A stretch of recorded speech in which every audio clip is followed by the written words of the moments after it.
name is Fredrik. I am a contemporary painter under the pseudonym of DIVE Madhouse.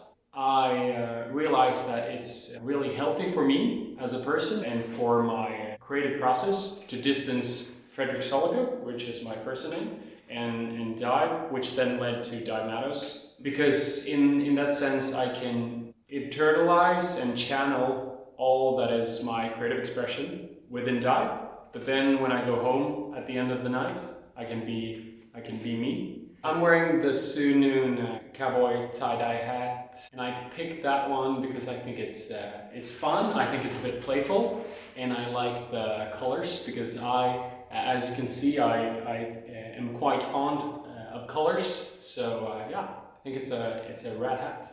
This is one of my latest creations. It's almost finished, but then again, not quite.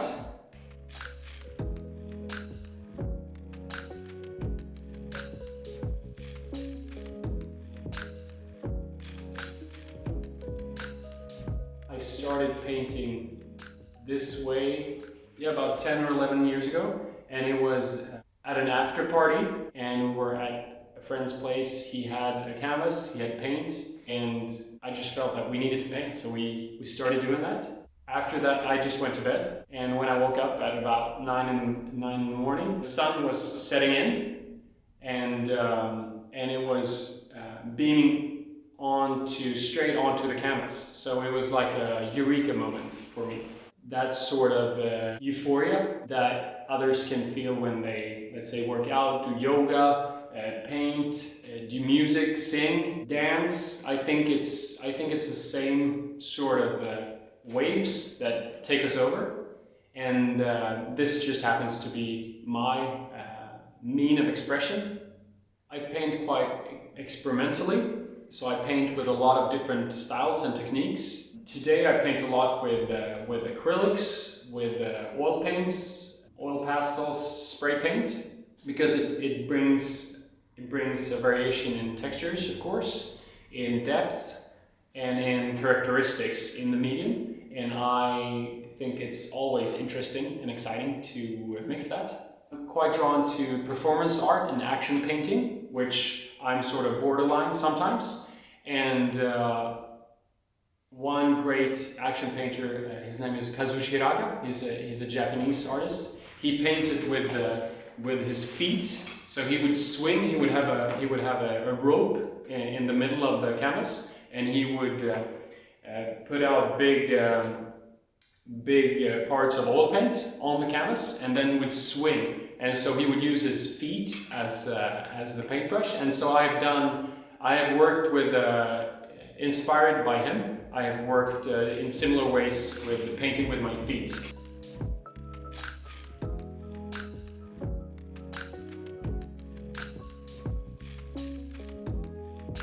So often when I work on my pieces, I work on them unstretched.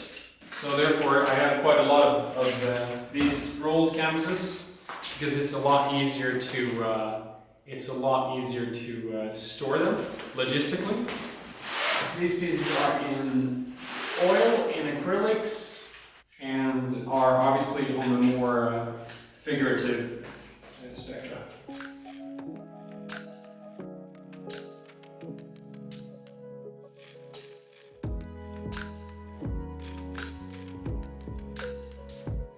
And what really fascinates me with art itself is when people feel something with your art.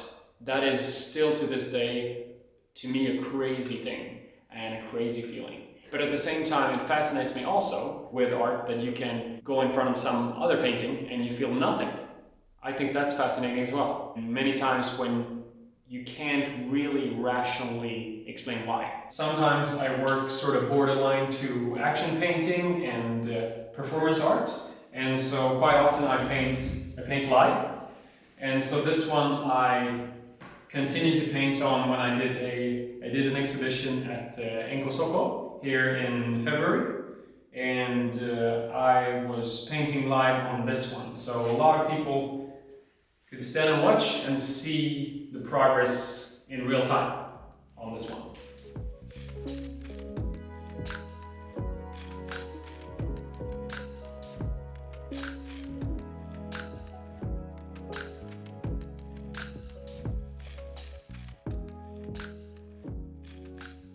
These are my working pants. They're Levi's 501s, bought vintage, and many years later they have a lot of layers on them. So I'm not sure if you can see here, but this is like 3-4 millimeters thick with dry paint.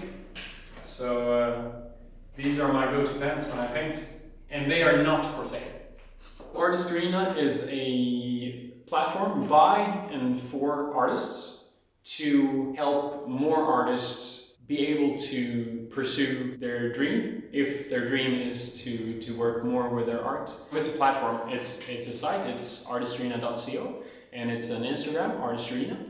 And on the site we provide a portfolio, we tell the story of the artist, and the artist is themselves able to edit it.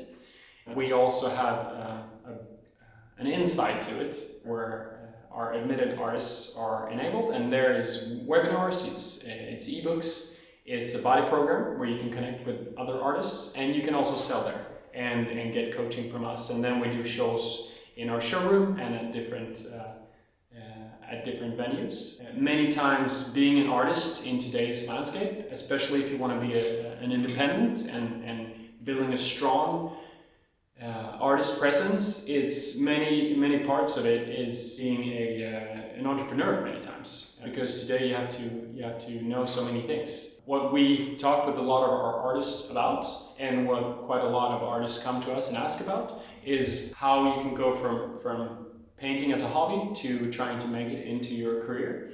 First of all, it's tough, so brace yourself for that.